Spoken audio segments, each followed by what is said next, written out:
महादेव। राधे मित्रों, आइए हम सभी बात करते हैं कि हमारे कुंडली में जो भाव होते हैं उन भावों को हम क्या कहते हैं। तो सबसे पहला भाव हुआ शरीर का भाव, फिर दूसरा हुआ आपके धन का भाव, तीसरा हुआ आपके पराक्रम, और चौथा हुआ आपके सुख, और पांचवा पुत्र का भाव हुआ, और छठा आपके शत्रु यानी रिपु का भाव हुआ, सातवां आपके पत्नी यानी भार्या, आपके आठवां मृत्यु का भाव हुआ, नौवां आपका जो है भाग्य का भाव होगा, और फिर 10वां कर्म का भाव होगा, और 11वां लाभ, और 12वां व्यय का भाव होगा। अब आइए मित्रों हम बात करते हैं, अगर मान लीजिए इन सभी भावों में अगर सूर्य हो, कौन हो? सूर्य ग्रह हो तो क्या लाभ होगा जातक को? तो मित्रों इसी बारे में हम बात करेंगे। सूर्य अगर रहेगा तो ये आप ध्यान रखिए कि अभी हम केवल राशि की बात नहीं करेंगे। सूर्य की दृष्टि केवल एक है, कितनी है? सूर्य केवल 7वें भाव से, कितने भाव से? 7वें भाव से क्या करता है? देखता है। कितने भाव से देखता है? यानी 7वीं दृष्टि से देखता है। 7वीं दृष्टि से देखता है, यानी कि अगर मान लीजिए सूर्य यहां पर बैठा हुआ है, सूर्य आपका कहां बैठा हुआ है?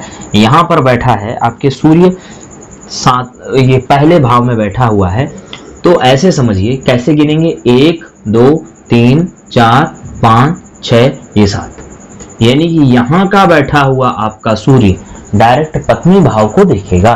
किसको देखेगा? पत्नी भाव को देखेगा। अब देखिए यहां पर बैठा हुआ सूर्य, यहां पर बैठा हुआ सूर्य क्या रहेगा? घमंडी सूर्य। ऐसा जातक क्या रहेगा? घमंडी रहेगा। घमंडी रहने के साथ साथ यह अपने भाई बंधुओं से पीड़ित रहेगा। पीड़ित होने के कारण यह क्रोधी होगा। विदेश में यह व्यापार करेगा यह जातक, और साथ में व्यापार में इसको लॉस भी होगा, और इसके शरीर में रक्त विकार और वायु विकार होगा। अब आइए मित्रों हम बात करते हैं दूसरा। अगर मान लीजिए सूर्य किसी का धन भाव में है, सूर्य किसी का यहां पर है, राशि के साथ नहीं बात कर रहा हूं मैं, केवल भाव के बारे में बात कर रहा हूं। राशि भी रहे और वहां पर सूर्य है तो क्या उसका फल होगा? उसका फल राशि के साथ साथ ग्रह का भी उसमें इंक्लूडिंग फल जो होगा वो आपको हम बाद में बताएंगे। पहले केवल भाव, 7 भावों के बारे में आपको बताऊंगा। ये सीरीज आएगी, मेरे चैनल को लाइक शेयर करते रहिएगा। देखिए मित्रों अब हम बात करते हैं, यहां पर अगर मान लीजिए दूसरे भाव में अगर सूर्य होगा तो देखिए यह जातक बहुत भाग्यशाली होगा। जिसका ये जो जातक है ये बहुत भाग्यशाली होगा। भाग्यशाली होने के साथ साथ ये बंधु बांधवों से ये कलह खूब करेगा। कलह करने के साथ साथ धन है तो यह अहंकारी भी होगा, और अपना व्यय, धन का व्यय कहाँ करेगा? शुभ कर्मों में, और साथ में इसके साथ साथ अहंकार के कारण यह अपने आप की वृद्धि को रोक देगा। अब आया आपका तीसरा भाव, आया पराक्रम। अगर मान लीजिए यहाँ पर सूर्य है तो ये बहुत अच्छा पराक्रम करेगा, यानी कि इसके नेताओं से पकड़, राजकीय कृपा इसको प्राप्त होगी, और साथ में ऐसा व्यक्ति जो है राजकुल में उत्पन्न होता है, यानी बड़े घराने में उत्पन्न होता है, तो ऐसा व्यक्ति नेता जैसा वो होता है, यानी कि गांव का प्रधान, या मान लीजिए अपने पराक्रम से अच्छा नेता बन जाता है। लेकिन यहाँ पर भी भाइयों से दुखी कहेंगे इसको, क्योंकि देखिए सूर्य क्रूर ग्रह है तो यह जो है अहंकारी होता है। अब आइए मित्रों, यहाँ पर अगर सूर्य रहता है तो क्या हम कहेंगे? ऐसा सूर्य अगर यहाँ पर है तो इसके इस जातक के जो है इसका जीवन में क्या होगा? राजकुल में तो ये भी उत्पन्न होगा, राजकुल में ये भी उत्पन्न होगा, यानी कि ये बहुत धनवान होगा। धनवान के साथ साथ माता और पिता माता पिता इसके जो है थोड़ा सा दुखी रहेंगे और माता पिता इसके मित्रों इसके माता पिता बहुत सुखी रहेंगे और साथ में यह विजयी पराक्रमी होगा और अपने शत्रुओं से यह अत्यधिक चिंतित रहेगा। अब आइए मित्रों हम बात करते हैं पुत्र भाव के बारे में। इसको शिक्षा का भाव भी कहते हैं। तो मान लीजिए अगर यहाँ पर सूर्य है तो क्या इसका फल होगा। यहाँ पर अगर सूर्य है तो आपको विचार करने की बात यह है, तो यहाँ पर सूर्य अगर है तो ऐसा जातक क्या करेगा, इसके प्रथम पुत्र जो है, प्रथम संतति इसकी नष्ट होगी और ऐसा व्यक्ति कुशाग्र होता है। ऐसा व्यक्ति क्या होता है, कुशाग्र होता है और साथ में अपने जीवन में यह उत्तरोत्तर वृद्धि करता है, परंतु यह चालाक बहुत होता है।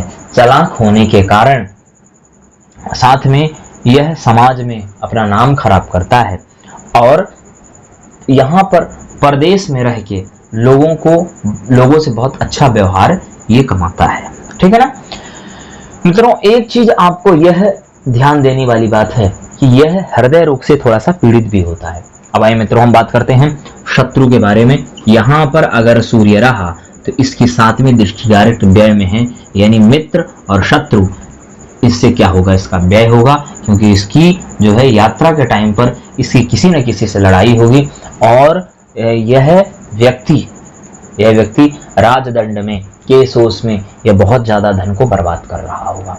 अब आइए मित्रों हम बात करते हैं स्त्री यानी भार्या यानी पत्नी। यहाँ पर सूर्य रहा तो आपको बताऊं कि पत्नी से इसकी पत्नी क्रोधी, डायरेक्ट इसका प्रभाव लग्न पर पड़ेगा। 7वीं दृष्टि देख लीजिएगा। तो ऐसा व्यक्ति, ऐसा जातक पत्नी के कथनानुसार चलता है, परंतु फिर भी उसकी पत्नी से लड़ाई रहती है। वह पुत्र और पत्नी से कलुषित विचारधारा से युक्त रहता है, क्योंकि भेदपूर्ण दृष्टि, ऐसा व्यक्ति तलाक के दुखों से भी जूझता है, ऐसा हम कह सकते हैं। शरीर में निरंतर कष्ट भी रहता है, ऐसा भी समझना चाहिए। और अष्टम भाव हुआ मृत्यु। यहाँ पर अगर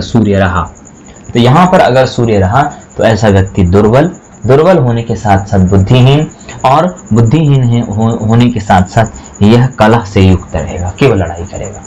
अब आइए मित्रों हम बात करते हैं अगर सूर्य यहाँ पर रहा तो क्या होगा। सूर्य यहाँ पर रहा तो बहुत भाग्यशाली होगा और भाग्यशाली होने के साथ साथ अपने सहोदर भाइयों की चिंता करने वाला होगा।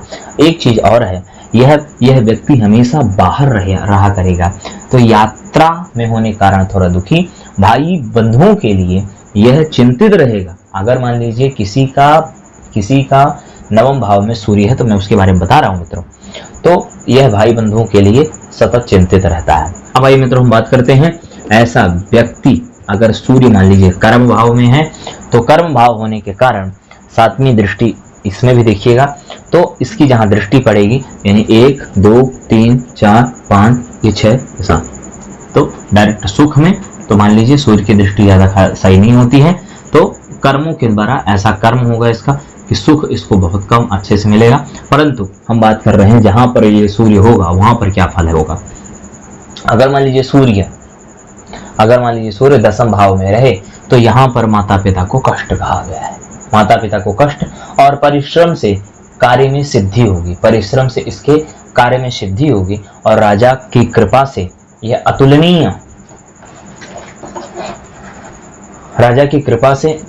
धन को प्राप्त करेगा। और साथ में पत्नी से यहाँ पर इसकी विचारधारा सही नहीं होगी, अब आइए मित्रों हम बात करते हैं लाभ भाव में। अगर मान लीजिए सूर्य रहा किसी का, अगर मान लीजिए सूर्य कहाँ है, लाभ भाव में सूर्य है, तो ऐसा व्यक्ति नेताओं से बहुत अच्छा सम्मान रखता है, राजा की कृपा प्राप्त रहेगी इसकी, और यह अपने जीवन में अपने प्रताप से शत्रुओं का विनाश करेगा। शत्रुओं का विनाश करने के कारण इसको अतुलनीय कीर्ति मिलेगी और यह पुत्र सुख से वंचित रहेगा। लाभ तो प्राप्त होगा, हर एक क्षेत्र में इसे लाभ प्राप्त होगा, परंतु पुत्र सुख से वंचित रहेगा। अब आइए मित्रों हम बात करते हैं व्यय भाव में अगर सूर्य रहा तो इसका क्या फल होगा। अगर मान लीजिए व्यय भाव में सूर्य रहा, तो व्यय भाव में अगर सूर्य रहा तो आपको बता दूं ऐसा व्यक्ति, ऐसा जातक अपने चाचा से वैमनस्य स्थापित करता है नेत्र में कष्ट, और ऐसा व्यक्ति उद्विग्नता के साथ रहता है, कहीं स्थायी पर नहीं प्राप्त करेगा और मार्ग में इसे कष्ट रहता है और इसके शत्रुओं का यह विनाश कर देता है, ऐसा समझना चाहिए। तो इसकी जो है 7वीं दृष्टि आपको बताऊं, 1 2 3 4 5 6 7 डायरेक्ट इसकी शत्रु पर दृष्टि रहेगी, तो यानी इसकी शत्रु अपने आप इसके खत्म होंगे। मित्रों, यह मैंने बताया सूर्य के केवल जिस भावों में सूर्य रहते हैं तो उनका क्या फल है। अब मित्रों आगे आपको यह भी बताऊंगा कि अगर मान लीजिए सूर्य किसी राशि के साथ रहें तो क्या फल होगा। महादेव राधे। मित्रों, मेरे चैनल को लाइक शेयर करते रहें।